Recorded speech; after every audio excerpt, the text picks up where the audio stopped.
Il n'y aura jamais un jour où tu ne trouveras pas quelqu'un qui soit meilleur que toi. Dieu t'a donné tout ce qu'il te faut pour faire ce qu'il t'a donné à faire dans le corps de Christ. Tu n'as pas besoin du don ou des dons des autres, car tu es très spécial. Et il t'a donné ce qu'il te faut pour tes tâches spéciales. Les autres ont reçu leurs dons et opportunités pour qu'ils les mettent à ton service.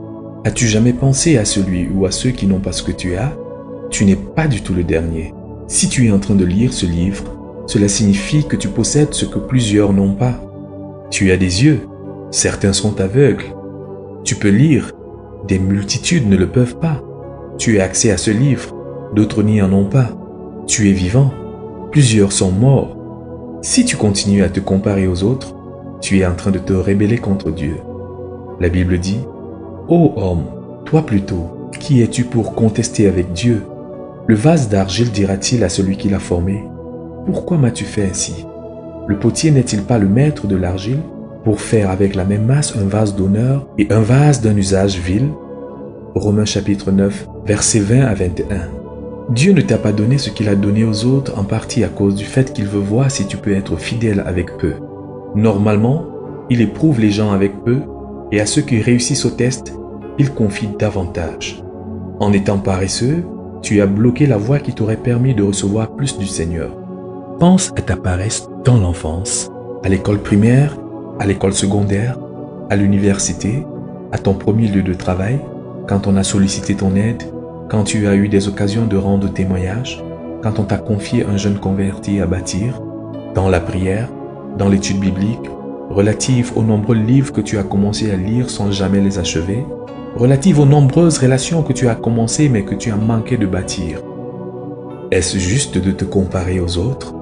Veux-tu être honnête et reconnaître qu'une partie de la différence est qu'ils étaient fidèles avec peu, alors que toi, tu as été infidèle? Veux-tu être honnête et reconnaître que tu n'as pas utilisé au maximum les opportunités que Dieu a mises sur ton chemin? Ne devrais-tu pas te repentir? Chapitre 6. La paresse est causée par une pauvre image de soi-même. Dieu créa l'homme pour qu'il soit son co-ouvrier. Quand l'homme pécha, Dieu le racheta et l'éleva à une position plus élevée qu'il ne l'aurait été sans la chute.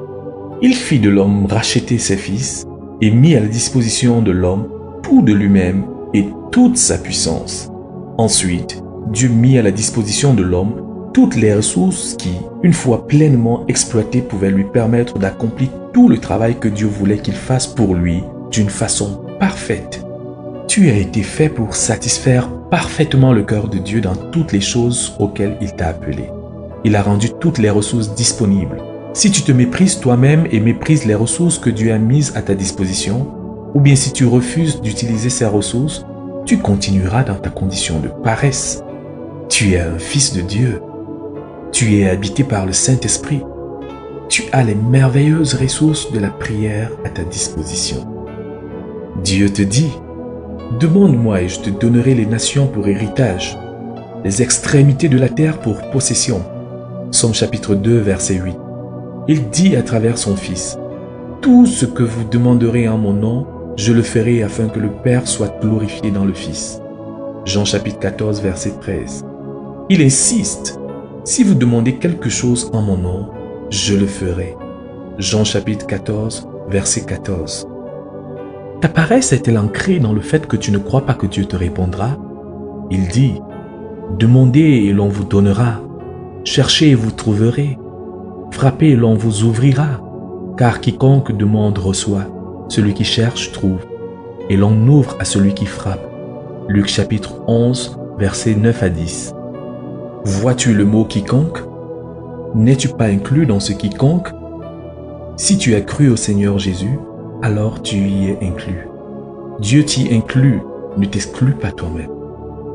La pauvre image que tu as de toi-même peut être causée par ce que tu as souvent confessé de tes lèvres.